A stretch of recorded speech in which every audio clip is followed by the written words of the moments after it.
You know what? It's live radio. We've been off for a few days. I hope you had a good MLK holiday yesterday. We were actually took the day off yesterday to try to work on some things, and now maybe we broke some things. I'm not really sure. How about the orange guy? Yeah, Donald Trump in an absolute landslide in Iowa. Man, that just had all the liberals going crazy. Rachel Maddow was melting down. Joy Reid said that the landslide proves that white Christians are racist, Jason. Yes, so there you have it again, this whole racism thing and all that. Yes, if you had voted for Nikki Haley or Mr. DeSantis or even Vivek, you wouldn't have been a racist. But if you voted for the orange guy, then you're a racist. So, I think this is really what 2024 is going to be about.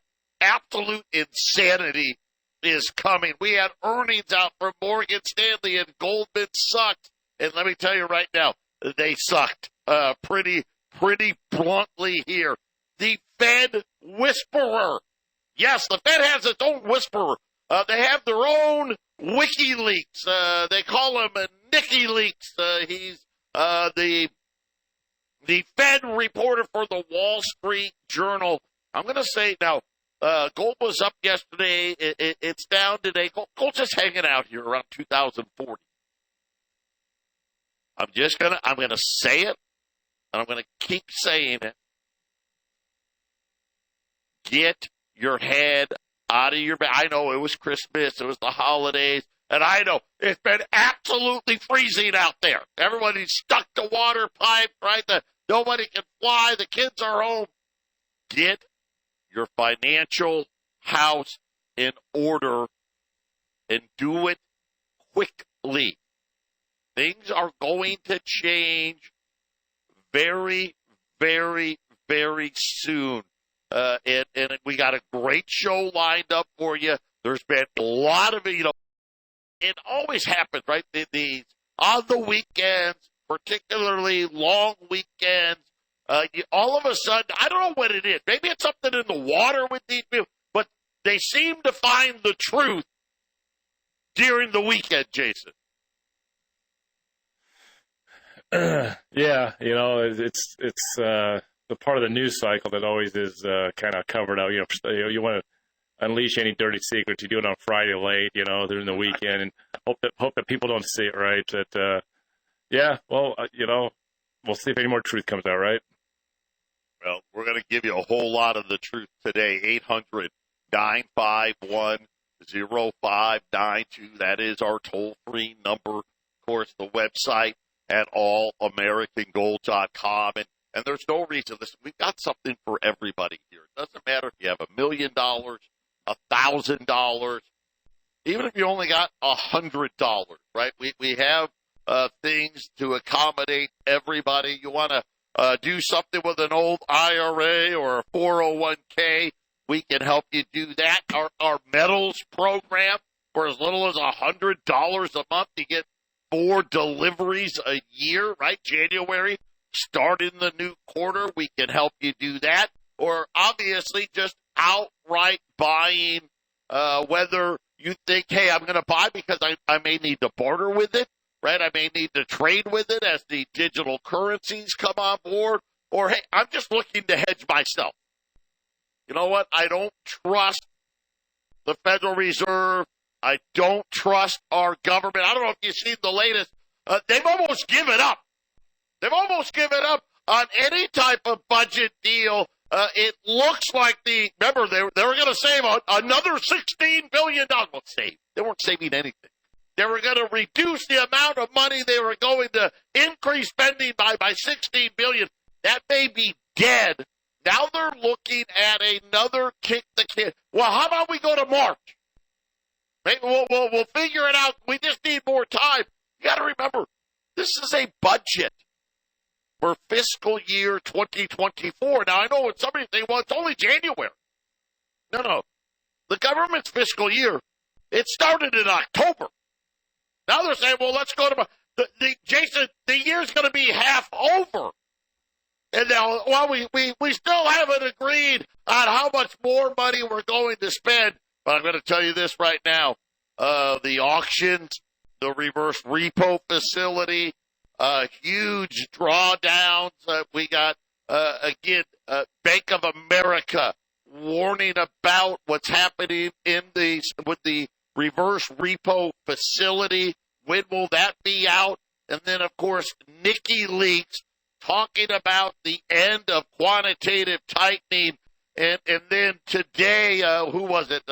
Christopher Waller, another one of our Fed governors, advocating moving carefully on rate cuts. Jason, all of these things scream higher gold and silver prices and a weaker dollar. Yeah, I think there's almost no factors going on that doesn't look good for gold and silver, whether it be raising rates, lowering rates, inflation going up, the budget. There's almost no factors that seem to be a bad indicator for gold. And, Joe, once again, with inflation, if inflation comes back like it surely looks like it's going to, gold will probably lead the way in price. It'll probably go up before the inflation gets worse. So we could be looking at gold going up anytime now. Meaningfully. 800-951-0592. Jason and I, we're going to be right back after the break. Patriot Radio News Hour on this Tuesday. Jack just called me. Jack's our producer. Hey, we may have fixed it too good yesterday. You're a little too loud now, so I've turned it down a little bit. If we need to turn it down a little more, we will. That actually makes me happy. Speaking of not happy, the Dow down 200. Now it's on there for shattering. Only down 200. Still at 37,000. The S&P's down 13. The Nasdaq's down 20. Gold's down 10. It could go on. Gold actually rallied pretty hard yesterday, but as far as New York is concerned, 2040 silver. $23.10. The 10-year note, 404. So again, this 10-year note acting like a meme stock lately. And again, it's all about today anyway. They want to focus on rate cuts. Of course, they want them to start cutting in March. That may be just a little bit too soon. But again, I think it's all downhill for the dollar after this round of when are they going to cut, Jason? When are they going to cut? That'll be a huge question. I mean, really, in a lot of ways, they should at least just leave it alone, just let it sit there if they're serious about inflation. But I tend to think that they actually want the inflation. I think the Fed, with this failing monetary system, one way that I think they can get out of it is by inflating their way out. So I think lowering the rates is a clear signal that the inflation isn't quite where we want it. Let's just lower the rates and start pumping some money in there, and we'll get this inflation going. And so, brilliant, Joe. If they lower, when will they start it? Right there, Jason. Yep. Just brilliant observation. They don't want 2%. They know. Gosh, 2% inflation, and the whole thing will collapse. I think that's a pretty astute observation. I'm just going to say this right now. Diversification is going to be the key here. Get your gold and silver put away. Do it now. Call Joey. Get your money away from these banks and these what I'll call like banks, like Morgan Stanley, like Schwab. Right? They're banks. They're dependent. Check out why refi, because it's not correlated to the stock market. Doesn't care about the Fed, doesn't care about the dollar, doesn't care about quantitative easing, quantitative tightening, doesn't care about any of that stuff. Now, you got to have a minimum of 50,000. Okay, that's the minimum. You can use an IRA, money in the bank. Some of you can use a 401k. Invest yrefi.com, up to 10.25% return fixed You can turn your income on. You can turn it off. Your interest is compounded daily. You've got all these options. There are no fees. If you need your money back early, you get all of your principal back. Now they've even set it up where they're going to get, you keep some of that interest too. Check them out. InvestYRefi.com or just call them at 888-YREFI-24. But Jason, over the weekend, we had two big developments. Mark Cabana, now he's from Bank of America. He is the guy that when you talk about what's going on in the Treasury market and really the liquidity of the Treasury market, he's the guy that I pay attention to. Why? Because he's gotten it right. Right? Go back to the taper tantrum. It was Mark Cabana that was warning 6 months ahead of time about what was happening and that quantitative tightening that Janet Yellen had started was going to lead to ruin. Well, guess what? He was talking about it yet again. The reverse repo facilities at last was down to $600 billion. They anticipate it to be below $500 billion before the end of the month. We got to remember, we're 2 weeks away from Janet Yellen and the Treasury needing to restock the checkbook. I think this weekend we're supposed to hit one of the continuing resolution, one of the debt limit resolutions, right? We got all this stuff happening. But here's the big thing for you guys. This is what we need to know. We're printing record amounts of debt. We're 2024 will be the second largest deficit in U.S. history, besides the deficit of 2021's COVID deficit. And that's if we're lucky. If things go really bad, right, we can surpass it, but I don't think that we will. Matter of fact, I'm hoping, my fingers are crossed, that we stay below 2.5 trillion. That's my big goal, my hope. I don't know, we'll see. But then over the weekend, the Wall Street Journal came out with the Federal Reserve is reassessing the ample banking system reserves and saying that, you know what, maybe we don't have ample reserves and it's time to start talking about ending quantitative tightening. And of course, this came out from Nick Timmer, and I hope I say this right, Timmerous, a.k.a. Nikileaks. That's how I know. He's Nikileaks. He's the Wall Street Journal's Fed guy. He seems to be the guy that the Federal Reserve leaks information to say, hey, this is what we're thinking. Now, we know Lori Logan last week said, well, you know, we need to come up with a plan. No. According to Nikileaks, Fed officials have already started deliberations.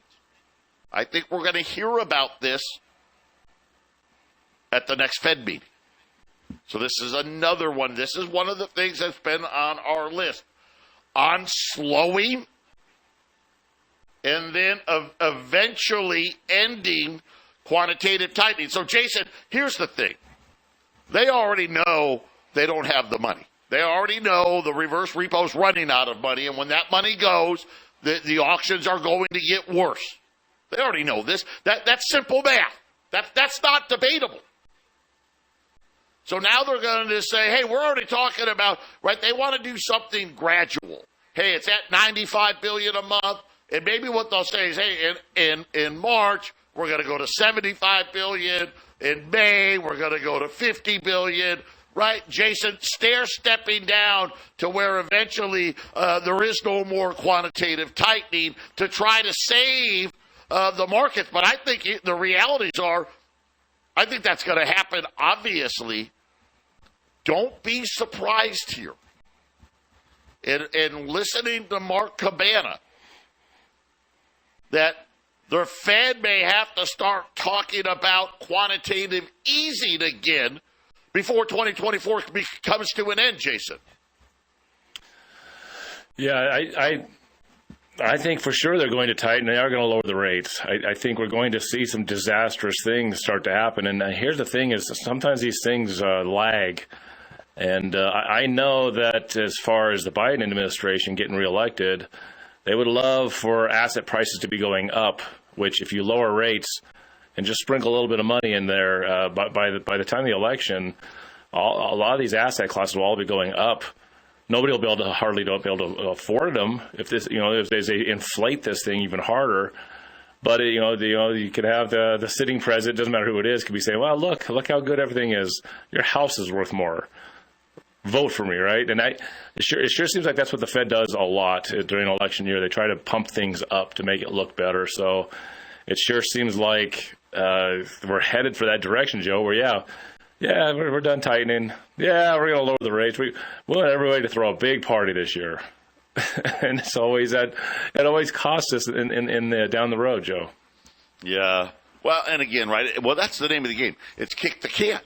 Right? You don't remember that childhood game, right? Kick the can. Right? You had the guy guarding the can. The Fed's guarding the can, allegedly. But really, ultimately, at the end of the day, they want to kick it. They want the can to be kicked. They want to prolong it for as long as they can. They're buying time. But according to Nikileaks, he said Fed officials were talking about it at last month's meeting. Now, that's not what Jay Powell said. Didn't say that at all. But according to Nikileaks, not only did they talk about it, but they said that they already wanted to begin formal conversations soon. So, again, I think this is a setup. We're going to definitely hear about this at the next Federal Reserve meeting. That's going to drive interest rates down. That's going to drive the dollar down. That's going to drive gold prices up. But it really got interesting. According to Nikileaks, that the reason for this is nothing to do with inflation. In other words, there's two separate issues here. You got the inflation issue, which we already know. What did they say? Well, we're really not going to fight it anymore, right? And we're going to hope, fingers crossed, that it doesn't come back. But if it doesn't get to 2%, oh well.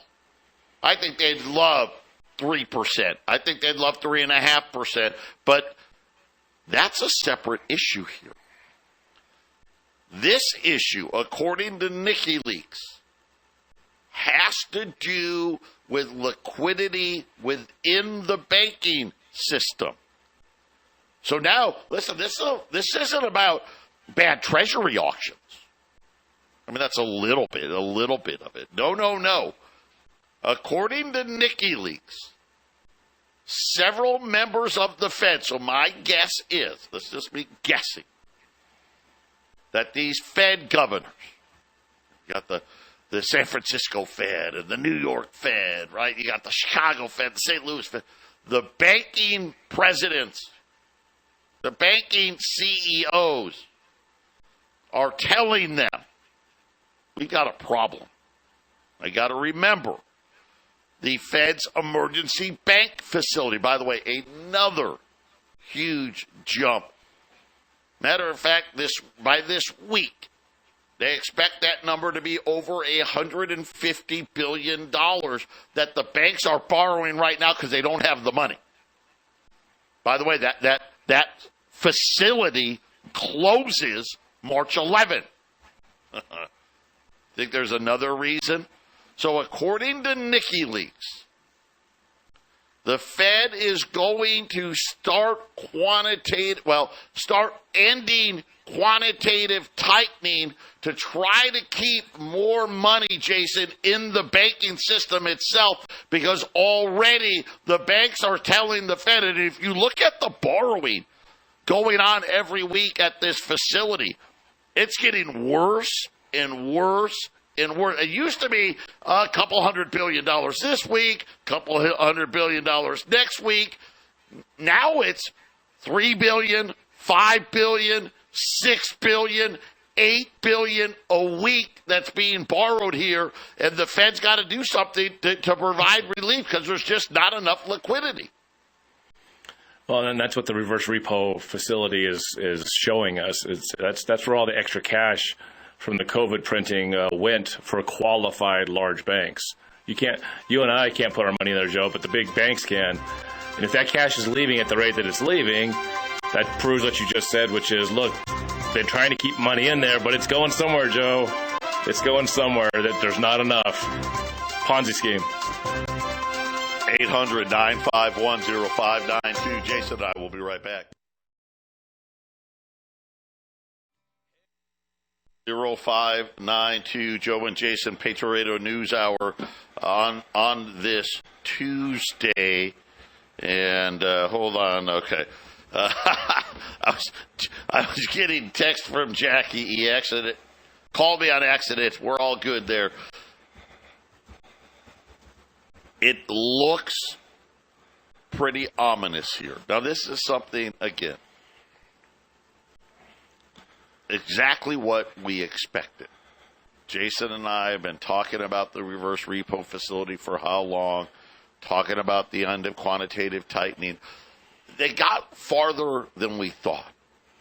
And I think that was just because the amount of money printed, we know about what they tell us. We just, Jason, but we never know how much they're really printing, do we? We never get that answer. They have all of these behind-the-scenes things that they don't have to tell us about. I don't know why they don't have to tell us about. You'd think that'd be like a rule. Hey, by the way, anything you're doing to spend money, you got to tell the public. Oh, no. But it sure looks like it's here right now. And I think this is why Wall Street wants these rate cuts so desperately, because they know that the plumbing of Wall Street is really in trouble again, and that makes sense. Because think about Wall Street, what is it? It's a debt market. Right? It rises. The more debt there is, the better it does. And when every time, when you're printing money, you're printing debt. That's what our system is. And right now, Jason, they're taking money away. And what Nikileaks said, and Mark Cabana from Bank of America is saying, is we're at this inflection point. Mark Cabana saying that the reverse repo facility can be out of money as early as March. So that's the early estimate. They've been hoping that this thing would go to June or July. That seems to be off the table now. That seems to be now, whether it's March or April, it is coming very soon. Let's say, hey, you got 90 days left. Now the Fed's going to have to back off on quantitative tightening, not because of inflation, because the banking problems, Jason, they didn't fix them in 2008. They definitely didn't fix them after Silicon Valley. And the problem that we have now is, if you thought there was a lot of refinancing going on in 2023, there's way more companies and buildings and projects that need to be refinanced in 2024 than 2023. And it looks like what Nikileaks is saying today is the plumbing's not there. The money's not there. Yeah, the problem with the central bank started in 1913, as far as I'm concerned, by just putting it in place. So obviously we're stuck with the system we have at the moment. So all we can go is with the numbers or the information we have. And I think this is supposed to be a problem, Joe. It's supposed to be a problem because there are individuals that are leveraged in an advantageous way above the rest of us, and that's always going to be a problem. And unfortunately, most people don't have the knowledge to understand this, so that they can really, fight the problem that really is in front of them. All the problems that we see on the nightly news, how many of those people go home are in a more happier mood when financially they go home and everything's taken care of? A lot of times you see all that problems in the news because things aren't going right, Joe, and we're in a state of constant bad banking, greedy politicians just robbing us blind. And you think about this. This is maybe one of these perfect storms. It is an election year. So companies, this is just my guess, are probably going to wait on any big decision to see who wins. Right? Who's going to be the next president? What's the Congress going to look like? We're not going to do any major investing because of it. And then on top of it, we already have the consumer. Think about it. We've got like a double top in equities. That's a debt market, right? It's very expensive. The earnings. So this is technically Q4 earnings season. They've been terrible. Well, the expectations aren't very good either, which just says, gosh, the equity markets right now, they don't look great, right? Heck, S&P 4000 sure looks a whole lot better than S&P 4700, right? Dow 30,000 looks a whole lot better than Dow 37,000. That makes sense. The consumer, record amounts of borrowing over the Christmas holiday. We always see a lot of borrowing over Christmas. Not like this. This was a whole new level. The amount of borrowing, it's incredible. I mean, apparently, I don't know how this works, but apparently, like at Walmart, like at the checkout, you can decide to, well, hey, I'm going to pay for this later, right, type thing. I mean, record amounts of debt, and now the delinquencies are coming, right? All of the evictions, repos, all of these things, we're seeing it everywhere. Look at the banks and what they said about their earnings. Not a great picture. Lots of write-offs. Now the plumbing is starting to have issues. It's going to be... Now, does that mean it's all going to come crashing down? I don't know. But there are a lot of things, too many things going in the wrong direction, not enough things in the right direction. There's not a lot of things you can point to and say, well, hey, this is real good.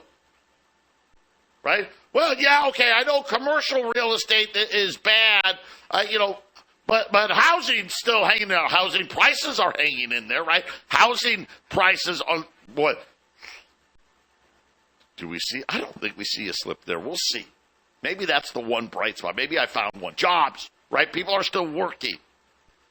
Jeff Gunlatch over the weekend says they won't be working for long. Today, $5. Listen to this. This is a great opportunity. $5 Indians. Okay.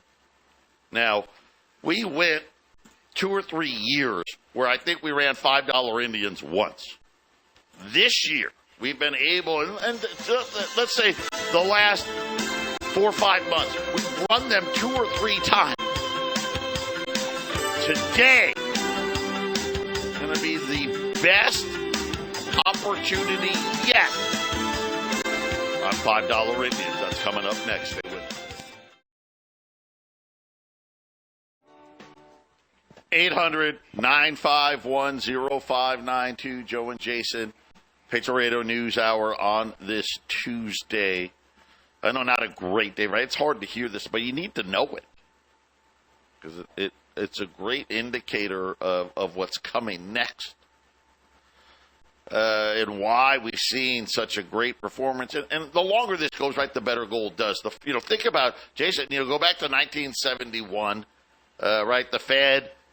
Hey, gold goes on a big run. The Fed kind of exerts its control from 1981 to, let's say, 2001. 1981 to 2001. The Fed said, see, look how great we are. Right? Look how smart we are. So smart. See, we know what we're doing. We don't need gold. And ever since then, it's fallen on its face. Right? They didn't get the debt paid off. Nowhere close. I don't mean to laugh. I mean, we're at 34 trillion, on our way to 50 trillion, and they were talking in the late 90s about having the entire debt paid off by 2010. This is why gold's flying. This is why gold's doing what it's doing. But inside of the gold market, we have the Liberties, the pre-33 gold market. You got the Liberty series, 1866 to 1907. 20s, 10s, 5s, 2.5s, right? All of that.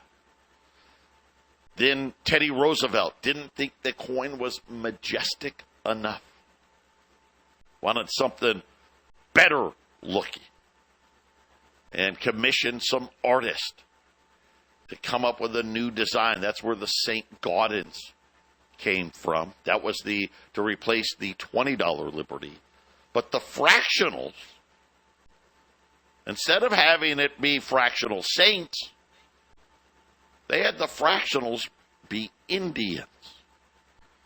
The premier one, the $5 Indian. That was the male Indian chief with his Indian headdress on, and they had an incused design. In other words, there was indentations they carved into the coin.